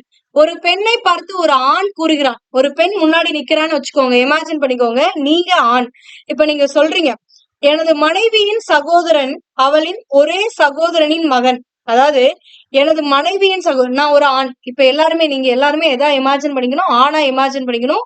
உங்களுக்கு முன்னாடி ஒரு பொண்ணு நிக்கிறா. அந்த பொண்ணை பார்த்து சொல்றீங்க, ஒரு ஆண். நீங்க சொல்றீங்க என்னுடைய மனைவியின் சகோதரன். என்னோட மனைவியோட சகோதரன் யாரு? என்னுடைய மச்சான். கரெக்டா? என்னுடைய மச்சான் அவளுடைய ஒரே சகோதரனின் மகன். எனக்கு முன்னாடி இருக்க பொண்ணை பார்த்து சொல்றேன், அவளோட ஒரே சகோதரனோட மகன் தான் என் மச்சான். ஓகேங்களா? அவளுடைய சகோதரின் மகன் என்னுடைய மச்சான்னா அந்த சகோதரன் எனக்கு யாரு? மச்சானோட அப்பா யாரு? எனக்கு மாமனார். அப்ப அவளோட சகோதரன் தான் என்னோட மாமனார் அப்படின்றோம். ஓகேங்களா? சோ அப்ப அந்த ஆணிற்கும் பெண்ணிற்குமான உறவு என்னன்னா மாமனாருடைய சகோதரி தான் அந்த பெண். ஓகேங்களா? புரியுதா? என்னுடைய மனைவியின் சகோதரனா என்னுடைய மச்சான் அர்த்தம். அப்ப என் மச்சான் அவளோட ஒரே சகோதரனின் மகன் அப்படின்றோம். ஓகேங்களா? என் மச்சான் அவளின் ஒரே சகோதரன் பையன். ஓகேங்களா? என் மச்சான் அவருடைய ஒரே சகோதரனுடைய பையன் அப்படின்னா அவருடைய சகோதரன் என் மாமனார் அப்படின்னு அர்த்தம். அப்ப என்னுடைய மாமனாருடைய சகோதரி தான் அவ அப்படின்னு அர்த்தம். ஓகேங்களா? புரிஞ்சா? சோ அப்ப இதுதான் வந்து ரத்த உறவுகள். ரத்த உறவுகள் குறித்து நம்ம அடுத்த வகுப்புல, இந்த வகுப்புகள்ல ஒரு 2 கேள்விகள் தான் கொடுத்திருக்கோம். ஆனா அடுத்த வகுப்புகள்ல உங்களுக்கு அதிகமான கேள்விகள் இது ரிலேட்டடா கொடுக்குறேன். அண்ட் தரம் குறித்தும் நம்ம அடுத்த வகுப்புல அதிகமா பார்க்கலாம். இந்த சீட்டிங் அரேஞ்ச்மெண்ட்கான கொஸ்டின்ஸ் எல்லாம் வந்து நிறைய பிராக்டிஸ் பண்ணுங்க. அப்பதான் உங்களுக்கு கன்ஃபியூஷன்ஸ் இருக்காது. டைரக்ஷன்ஸ் பொறுத்த வரைக்கும் ஒண்ணும் இல்ல, ஈஸி தான். ஓகேங்களா? சோ இந்த 20 கேள்விகள்ல உங்களுக்கு ஏதாவது சந்தேகம் இருந்துச்சு அப்படின்னா அதை கமெண்ட் பண்ணுங்க. அதுக்கான எக்ஸ்பிளனேஷனை நான் அடுத்த வகுப்புல உங்களுக்கு இன்னும் தெளிவாக வேற விதத்துல உங்களுக்கு கூறுகிறேன். அடுத்த வகுப்புலயும் இதே மாதிரியான புதிர்கள் கணக்குகள் ஒரு 20 கணக்குகளோட மீண்டும் சந்திக்கலாம். Stay tuned with us. Thank you.